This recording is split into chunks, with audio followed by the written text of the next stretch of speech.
Alright, so what's up, you young motherfuckers? Welcome back to Anime Outside the Box. Today I'm gonna be giving y'all a video on the top 5 most satisfying moments in anime history.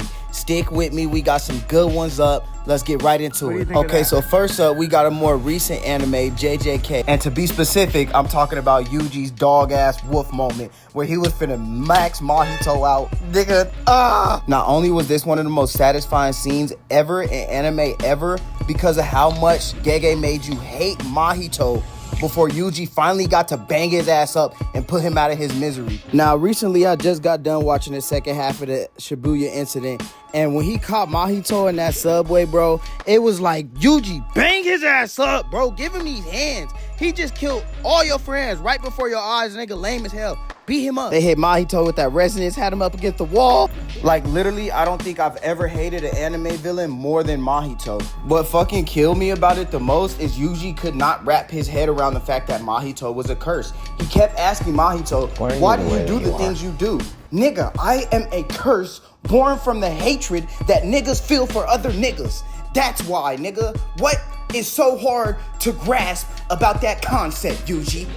Sorry, I promise no more crash outs. But that shit did have me kind of hot, like Yuji, just understand it. Shit, but anyways, when Yuji finally got up with that boy Mahito and finally got to bang him up for all that shit he did, man, it was just so satisfying. And then they made it like it was a wolf hunting some rabbits down in the snow, man. Gege, bruh. The writing was amazing. And even though Yuji didn't get to deal that final blow to Mahito, it still satisfied me just to watch him get punched up, man. So this number one, top of the list. And yes, in this video, we are going to be counting up from 1 because I hate going backwards in life. And with all that being said, coming in at number 2, we're going to get into something a little bit gruesome here. We're going to be talking about Kamaki's torture and Kamaki's revenge.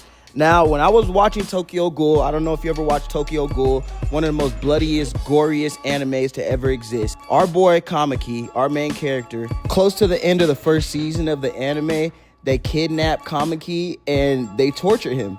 They cut off his fingers and they cut off his legs and they let them bitches grow back, and then they come back and they do it again to him every single day. I think he's in there for up to 2 weeks. They torture him until he stresses himself out enough for his hair to turn white. But his hair turning white, that was only a sign of that dog coming out of him. After that, man, he got out of that shit. He broke right out of the restraints and beat the shit out of the man that was torturing him. And then you get to watch Kamaki sit on top of his back and torture him. And they literally did all of this because he smelled like the wrong bitch. After like 3 episodes straight of watching Kamaki just beg to die, the satisfaction I got out of him just torturing that sadistic asshole was like nothing else in this world. So Kamaki's revenge, number 2, easy number 2. Now this next one was kind of a hard decision to put at number 3 because not only is it one of my favorite scenes in anime, but it is the most satisfying shit to watch. When Luffy punches that celestial dragon in the face, oh my god. So the crew lands on Sabaody Archipelago, and you already know it's finna be some bullshit because people start talking about, oh, it's so close to Marie's Raw.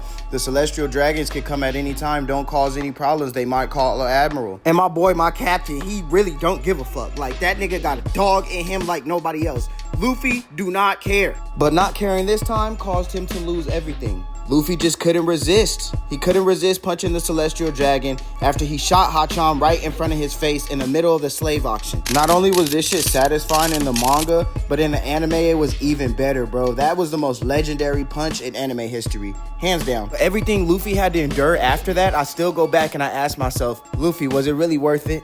Did you really have to put the crew through that, man? And then I answer myself and I say, fuck yeah, because he really should have killed Charlos. Sorry, another crash out. I just hate celestial dragons, bro. They're like the actual government in real life, like the Freemasons, the secret elite, whatever. At least in Egghead, they redid the dynamics of Sabaody Archipelago, and the Straw Hats ended up getting away, so I really like that. But anyways, coming in at number 4, we got not only one of the saddest moments in anime, but it led to one of the most satisfying moments in anime. The death of Sho Tucker and Nina. Now let me break this down to you on why this is satisfying. But to do that, I first have to break down the backstory on why it's so sad. Sho Tucker was the state alchemist that led the field of experimentation for chimeras. Chimeras are basically using alchemy to mix 2 or more animals together and get a whole new animal itself. He made one that can talk. Now, in order to do that, he mixed his wife's DNA with the animal's DNA and lied to everybody and said his wife left him with his child. Nina. After successfully mixing his wife with an animal's DNA, she uttered only 3 words,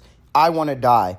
And then she starved herself to death and eventually died. And Sho Tucker did not give a fuck. It was immediately back to the drawing board for him. He had to make another chimera that could talk so that he could keep his state alchemy badge and not go broke again. This time he used the only 2 people he had left. He mixed his daughter with a dog. It was the most saddest, disgusting shit I ever seen. And nobody even penalized him. Nobody said or did anything about it except for one man. That nigga Scar. This is where we get into the satisfaction of the death of Sho Tucker and his daughter. Now, I only say his daughter because Scar really came and put that little girl out of her misery. Scar was just going around hunting state alchemists, killing them off because of what they did in Ishval. He ran across Sho Tucker and he realized that this nigga mixed his daughter with a dog. So he killed Sho Tucker, what was so satisfying. And then he killed Nina, which was also low-key satisfying because that little girl got to go to heaven. Be with her mama. She got what she deserved. You could say it was beautifully satisfying. Just like our next moment, the spirit bomb that took out Majin Buu. The spirit bomb that took the entire earth, almost the entire universe, to put their spirit in that bitch so it could take out Majin Buu, this goddamn demon. Buu is the most devious nigga on earth. It's like Toriyama just let out all his demons when he was writing that character, bro. Buu killed all the Z Warriors. He beat the shit out of Goku and Vegeta's sons. He blew the earth up. He killed the Kais. He even got bored and teleported to heaven so he could box them niggas up. He destroyed half the universe before that. Buu was so crazy and sadistic, he went as far as to beat his own ass. You know how crazy you gotta be to want to beat your own ass? As an adult, I think Majin Buu is one of the top 5 characters in anime ever, bro. He's awesome, like for real. But as a kid, I hated Majin Buu for everything he did. Every time I watch an episode, he would kill somebody, and it would hurt me to my core. Imagine being a kid, waking up every Saturday, go to watch Dragon Ball Z, and you really think this shit is real life, bro? And Majin Buu just killing your friends? I thought they were my friends on Dragon Ball Z, bro. I wanted to be a Super Saiyan, go Super Saiyan, fly around the sky and shoot blast out my hands, get Kamehameha. So when Goku finally gave him that big ass spirit bomb, banged him up with that motherfucker at the end of the day, man, I don't think anything made me happier as a kid. I was so happy. I was like, Dad, come watch this. Majin Buu is dead. He's gone. He can't torment me anymore. All right, so with Majin Buu out of the way, I guess that's the end of the video. Like, comment, subscribe. I will be making a part 2 to this. That's why I kept it real short and only gave y'all 5. If you fuck with it, fuck with it. I'll catch you in the next one. Peace out.